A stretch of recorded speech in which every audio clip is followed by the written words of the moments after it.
Ibu Saudara, saya percaya hari-hari ini kita penuh dengan sukacita, amin. Saya percaya awal tahun adalah awal kemenangan buat kita, amin. Tuhan berkata bahwa Tuhan ada di depan kita dan kita menjadi pemenang, katakan amin. Amin, haleluya. Kemurahan Tuhan ada buat hidup kita. Berikan tepuk tangan yang terbaik buat Tuhan. Haleluya, haleluya. Saya mau lebih lagi melihat tangan-tangan yang bersuka cita. Lambaikan tanganmu, haleluya. Terima kasih Tuhan. Mari Bapak Ibu Saudara, kita siapkan hati kita. Kita mau sembah Tuhan yang oleh karena kasih-Nya, kemurahan-Nya, karena itulah kita ada hari ini, amin. Terima kasih ya Bapak. Thank you Lord. Kemurahan-Mu Tuhan Yesus, kasih-Mu penuhi kami ya Bapak. Terima kasih Tuhan. Terima kasih Yesus. Sama-sama katakan, oleh karena kemurahan Tuhan ku ada sampai hari ini. Oleh karena kebaikan-Mu Tuhan, oleh karena kebaikan Tuhan, janji-Mu terjadi bagiku. Berikan tepuk tangan yang terbaik buat Tuhan kita.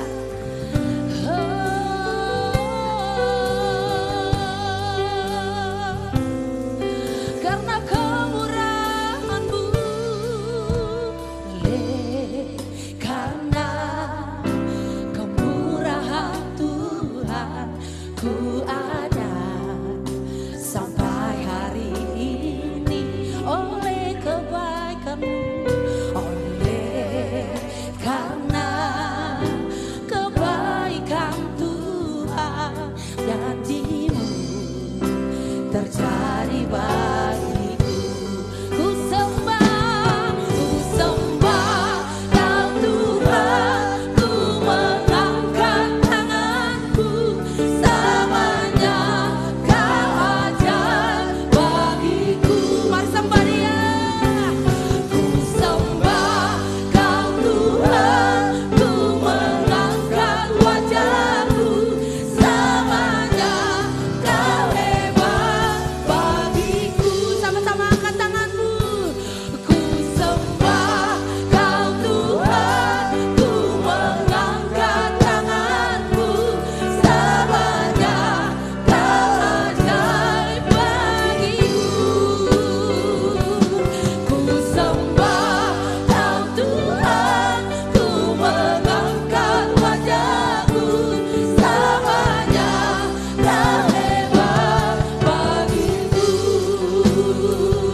Terima kasih Tuhan. Terima kasih.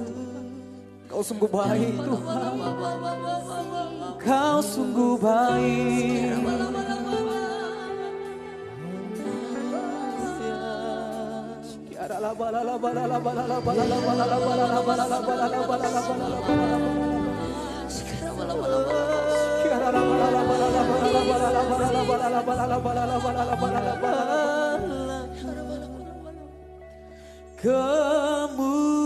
Kemurahan,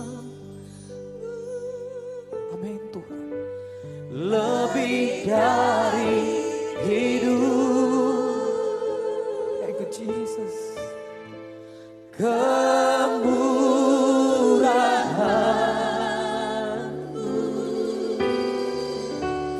lebih dari hidup, bawa jiwaku Tuhan, bawa jiwaku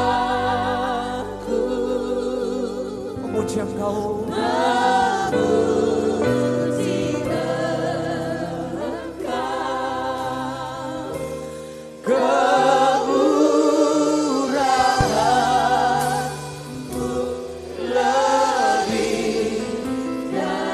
Mari angkat tanganmu Bapak Ibu Saudara, sekali lagi katakan kemurahan-Mu lebih dari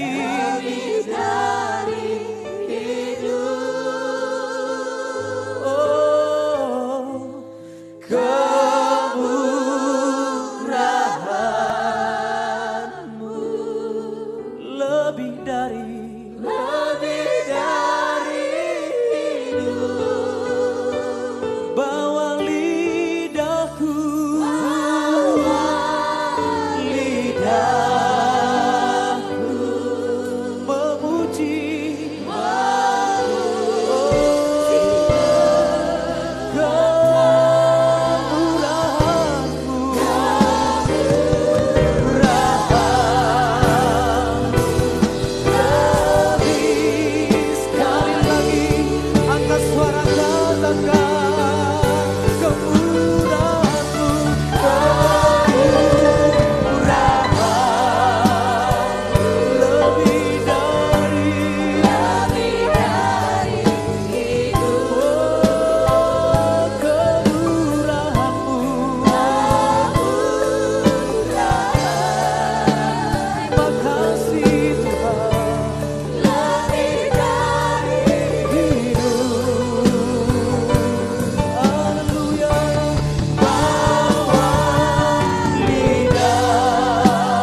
Tahun 2023, tahun untuk bangkit. Jadilah pemenang. The year to rise up, be victorious. Kalau kita melakukan pesan Tuhan ini, saya yakin kita akan berkata bahwa tahun 2023 akan lebih baik dibandingkan tahun 2022. Yang percaya katakan amin.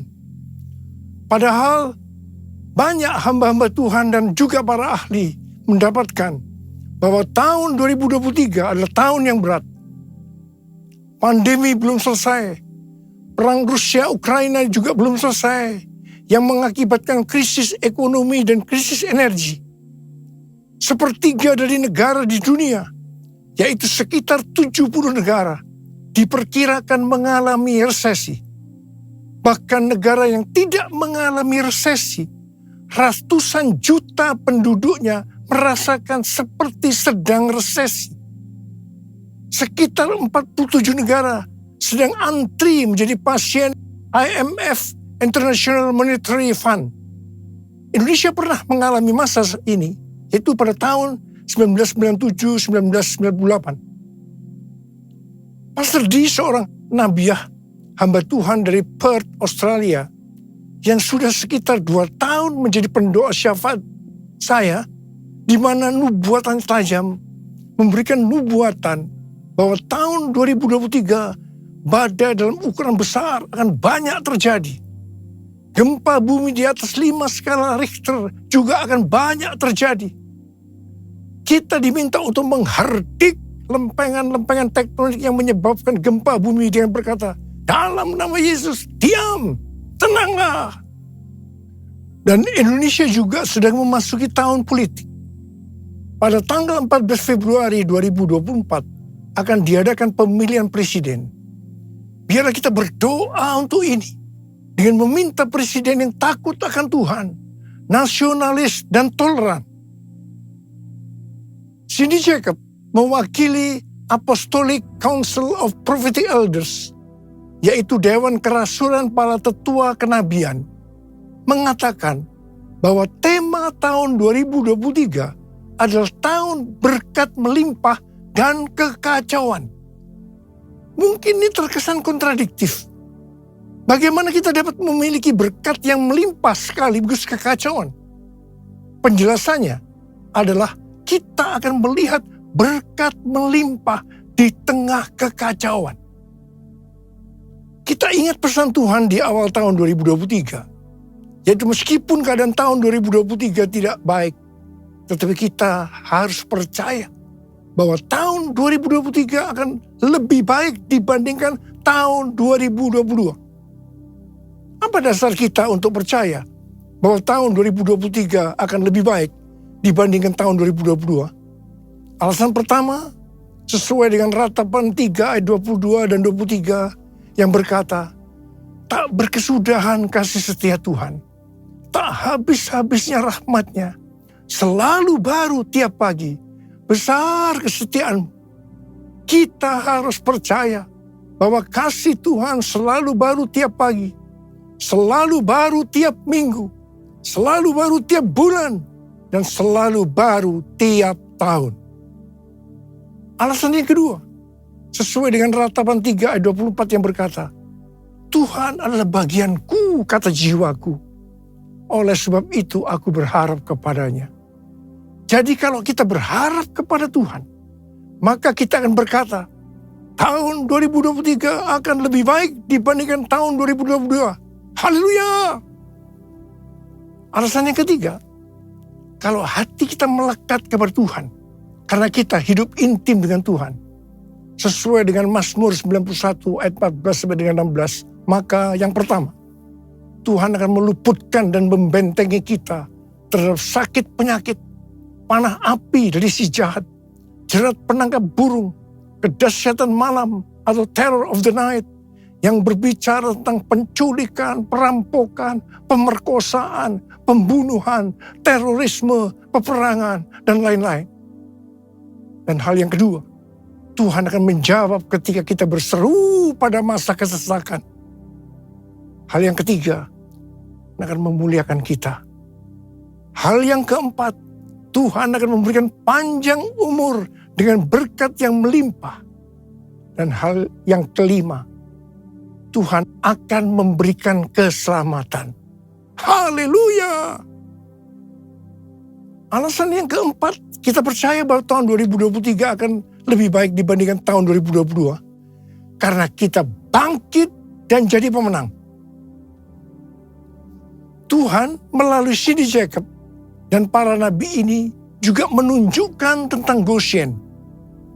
Goshen adalah tanah yang diberikan kepada anak-anak Israel ketika Yusuf menjadi Perdana Menteri di Mesir. Ini adalah tanah pilihan. Tanah ini menyediakan bagi mereka makan selama 7 tahun dalam masa kekeringan. Mulai tahun 2023 ini, kita akan mengalami tahun-tahun yang sulit. Tetapi Tuhan mengungkapkan kepada kita bagaimana membangun Goshen kita untuk tahun-tahun mendatang. Tuhan akan membukakan cara-cara yang harus kita lakukan.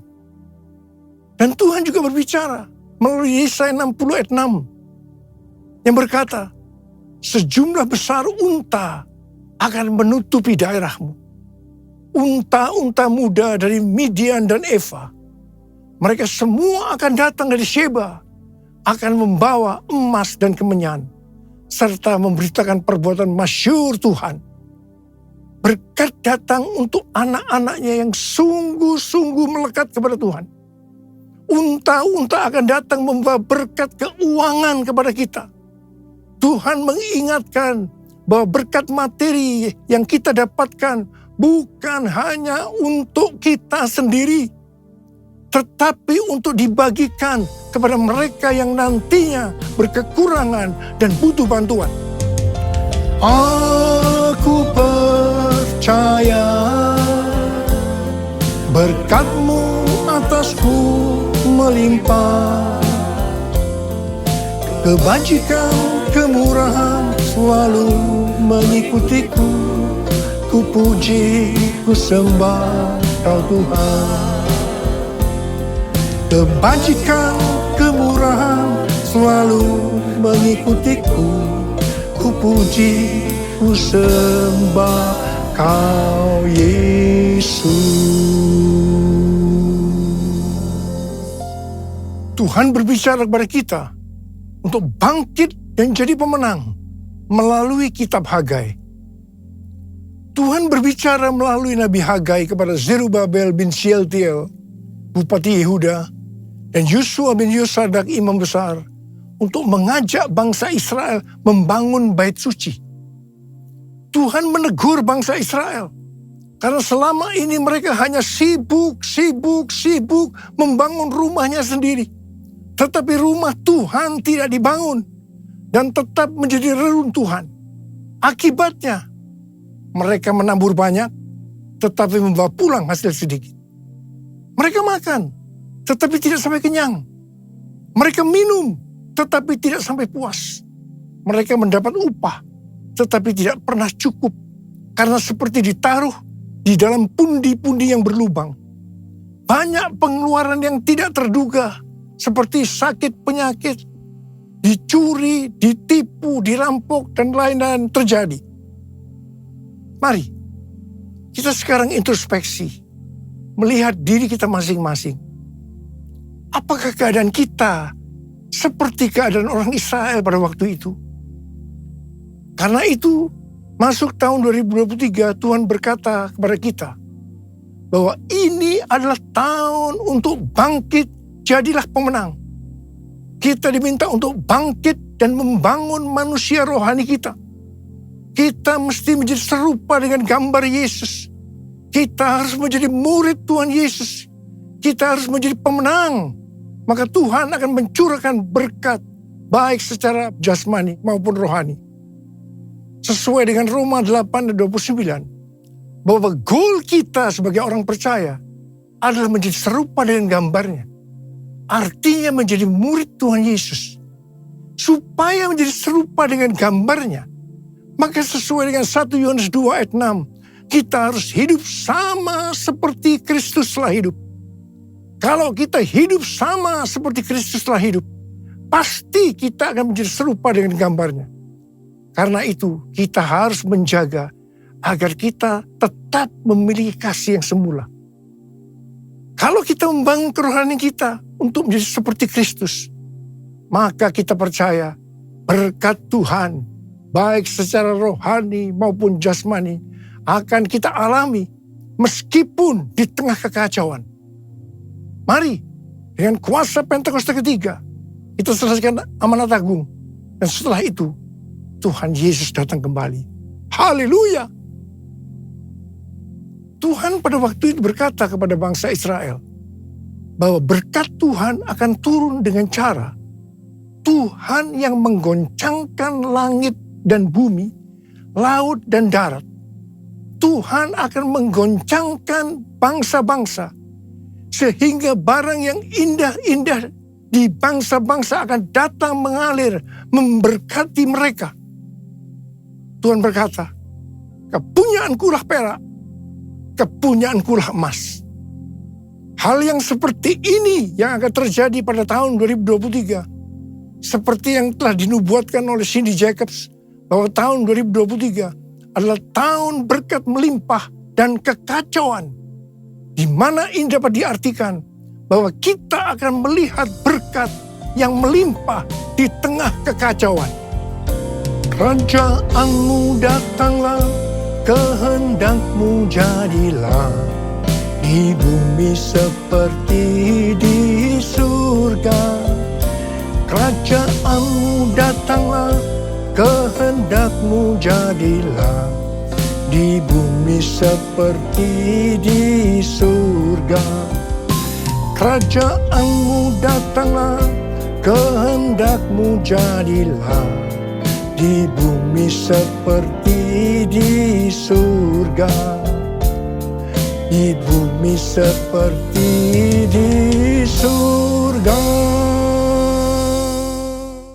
Tuhan juga berbicara agar kita bangkit dan menjadi pemenang dalam hal memberi dalam kemurahan hati.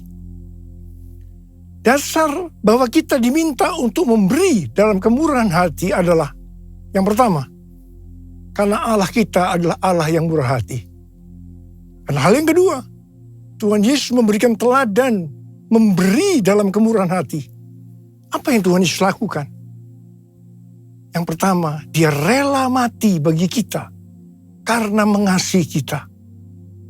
Kasih yang terbesar adalah memberikan nyawa untuk sahabat-sahabatnya. Adakah pemberian yang lebih murah hati dari memberikan nyawa? Tuhan Yesus lebih dahulu mengasihi kita. Contoh memberi dalam kemurahan hati, seperti terdapat dalam Roma 12 ayat 1 yang berkata, karena itu, saudara-saudara, demi kemurahan Allah, aku menasihatkan kamu, supaya kamu mempersembahkan tubuhmu sebagai persembahan yang hidup, yang kudus, dan yang berkenan kepada Allah. Itu adalah ibadahmu yang sejati. Tuhan menghendaki kita melakukan ini. Persembahan kepada Tuhan bisa berupa ucapan syukur dan penyembahan, taat kepada firman-Nya, melayani pekerjaan Tuhan, serta persembahan berupa materi, seperti persembahan khusus, persembahan persepuluhan, persembahan sulung, merupakan bukti ketaatan kita kepada firman Allah melalui gereja tempat kita tertanam. Ada 3 macam respon dari orang percaya dalam hal memberi, dalam kemurahan hati. Respon pertama, bagi yang memiliki hubungan yang intim dengan Tuhan, mereka akan memberi dengan standar tinggi, yaitu senantiasa berupaya memberikan yang terbaik untuk Tuhan. Sebagai contoh, Maria yang intim dengan Tuhan, mengurapi kaki Tuhan Yesus dengan rambutnya, dengan minyak narwastu yang mahal harganya, yaitu sekitar 300 dinar. Itu merupakan upah 1 tahun bagi seorang pekerja. Jadi sangat besar nilainya. Dan ini merupakan persembahan yang terbaik. Respon yang kedua, bagi mereka yang tidak intim dengan Tuhan, mereka hanya dapat memahami bahwa memberi persembahan secara materi itu hanya sebagai hukum yang tertulis. Ketika yang lain sudah dengan tekun memberi, dengan setia, persembahan persepuluhan, persembahan khusus, dan persembahan sulung, dia masih sibuk menggali apakah persembahan-persembahan itu alkitabiah atau tidak. Respon yang ketiga, bagi mereka yang cinta uang dan pencuri kas milik Tuhan seperti Yudas Iskariot, akan mengkritik orang seperti kepada Maria yang memberikan persembahan yang terbaik kepada Tuhan, yaitu minyak narwastu yang mahal harganya. Dengan dalih, mengapa tidak diberikan kepada orang miskin saja? Demikian juga mereka yang termasuk orang-orang yang seperti ini akan menyamaratakan semua pendeta yang mengajar tentang memberi persembahan uang sebagai golongan pendeta yang mencari keuntungan dari jemaat. Bukan rahasia lagi bahwa cukup banyak pendeta yang takut untuk memberikan pelajaran tentang kebenaran memberi persembahan uang dalam kemurahan hati. Apa akibatnya? Akibatnya, baik pendeta itu maupun jemaatnya gagal untuk menerima berkat yang terbaik dari Tuhan. Kesimpulannya, memberi persembahan materi dalam kemurahan hati hanya dilakukan oleh orang-orang yang hidupnya intim dengan Tuhan. Saya berdoa agar berkat yang terbaik dari Tuhan akan kita terima dalam tahun 2023 ini. Karena kita intim dengan Tuhan. Ku sembah Kau Tuhan, ku mengangkat tanganku, selamanya Kau ajaib bagiku. Ku sembah Kau Tuhan, ku mengangkat wajahku, selamanya Kau hebat bagiku. Haleluya. Haleluya, haleluya, haleluya, haleluya, haleluya.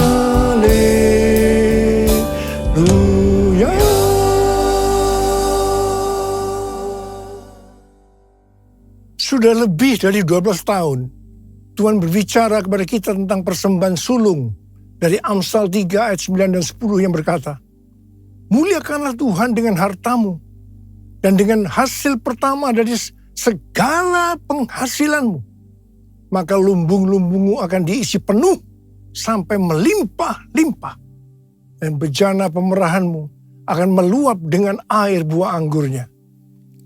Sesuai dengan referensi dari catatan Amsal 3 ayat 9 dan 10 dari The Apologetics Study Bible dan catatan Alkitab Penuntun Hidup Berkelimpahan dari Life Application Study Bible versi Injili, maka yang dimaksudkan dengan persembahan sulung adalah hasil pertama yang merupakan hasil terbaik secara kualitas dan kuantitas.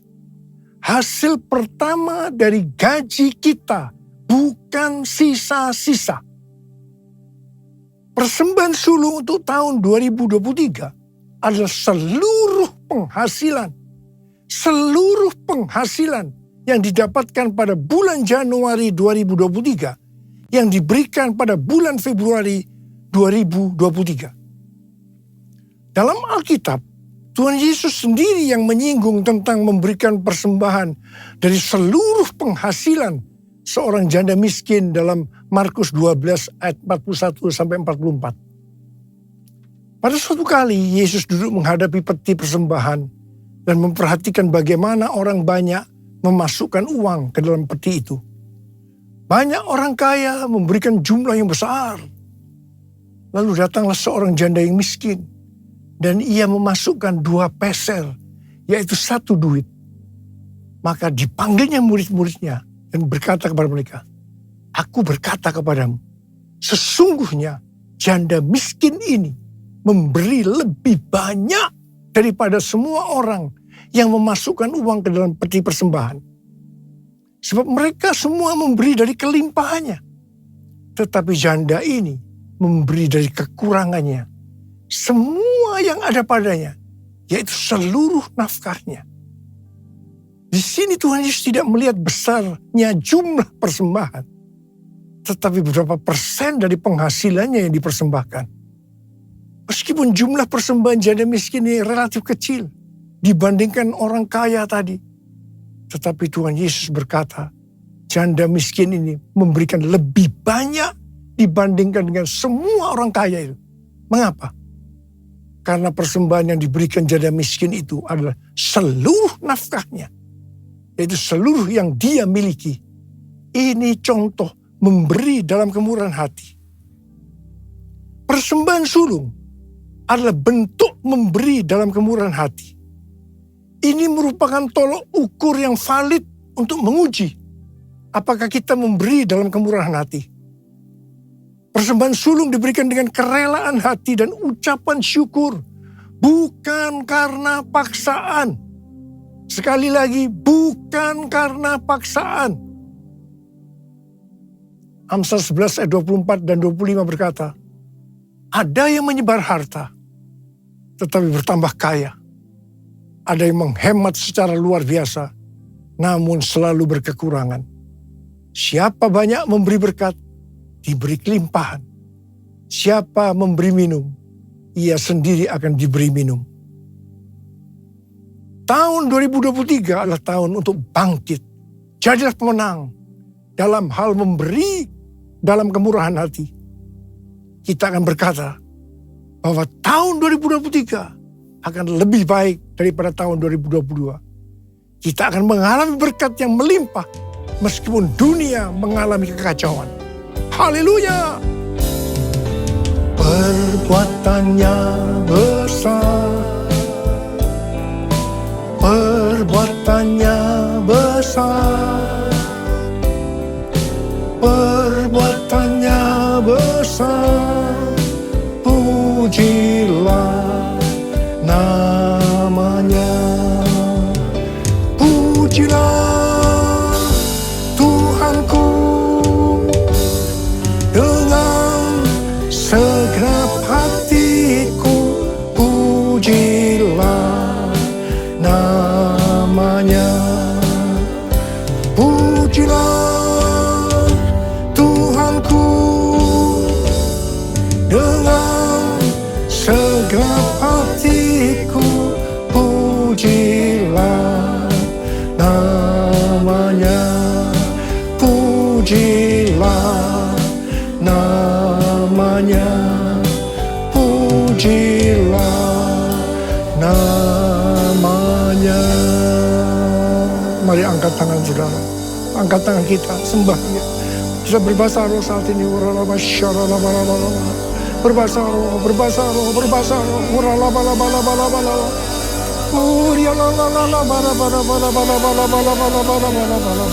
Berbahasa roh, berbahasa roh, berbahasa roh.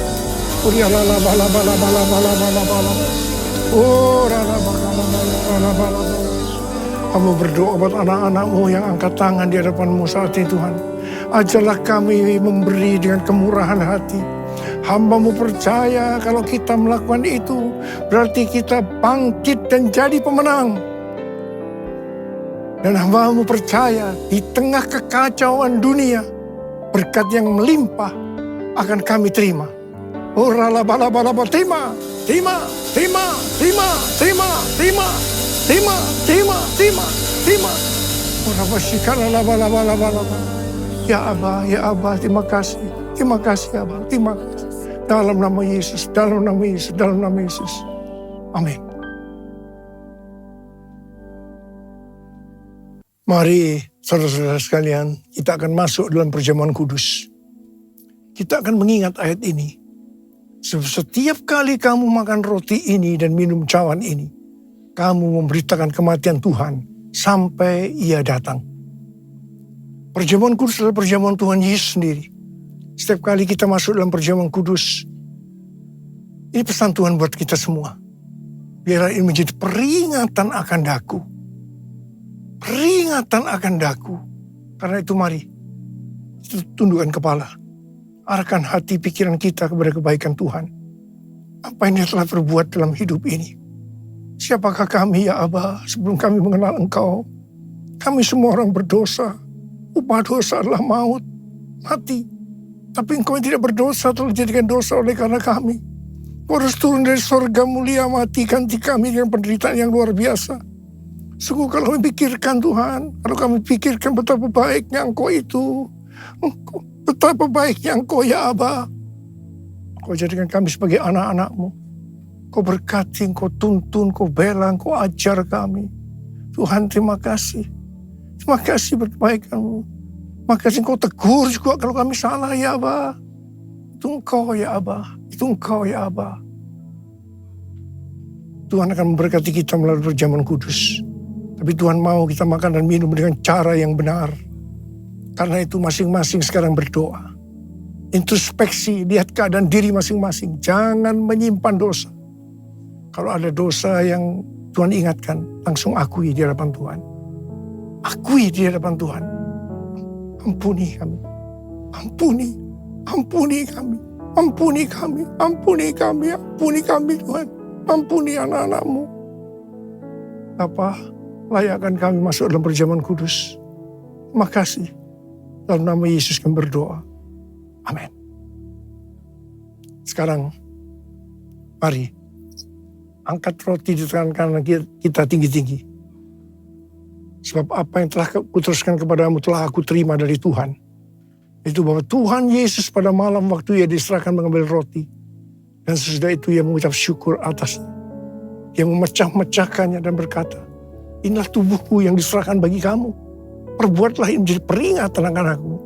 Terima kasih Tuhan. Bukankah roti yang kita pecah-pecahkan ini adalah persekutuan kita dengan tubuh Kristus? Mari kita makan dalam nama Yesus.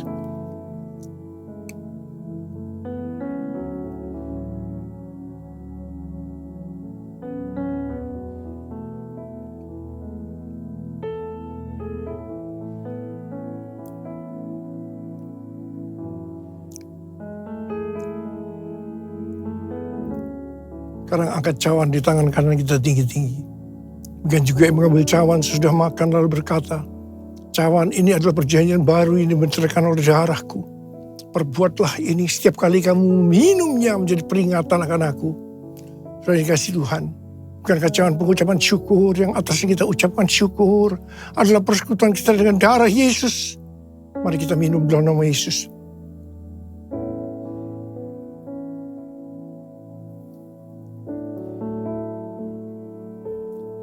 Mari angkat tangan kita. Ucapkan syukur dengan suara, jangan diam. Ya Tuhan, terima kasih Tuhan. Terima kasih ya Tuhan. Terima kasih ya Tuhan. Terima kasih ya Tuhan. Ya Aba, ya Aba, ya Aba, ya Aba, terima kasih. Terima kasih ya Aba. Terima kasih ya Aba.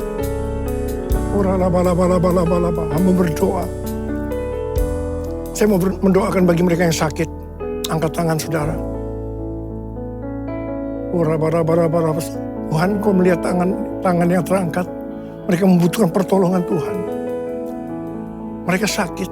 Mereka membutuhkan pertolongan Tuhan. Dalam nama Yesus, sembuh. Dalam nama Yesus, sembuh. Sembuh. Sembuh. Sembuh. Terima kesembuhan. Terima pemulihan. Terima. Apa? Urapi kami ya Abah. Terima pengurapan Tuhan. Terima. Kami terima pengurapan-Mu Tuhan. Kami terima pengurapan-Mu. Kami terima. Terima kasih. Terima kasih Yesusku. Terima kasih Yesusku. Puji syukur hanya bagi Tuhanku. Terima kasih Yesusku. Terima kasih Yesusku. Puji syukur hanya bagi Tuhanku. Terima kasih Yesusku. Terima kasih Yesusku. Puji syukur hanya bagi Tuhanku. Terima kasih Yesusku. Terima kasih Yesusku. Puji syukur hanya bagi Tuhanku. Puji syukur hanya bagi Tuhanku. Puji syukur hanya bagi Tuhanku.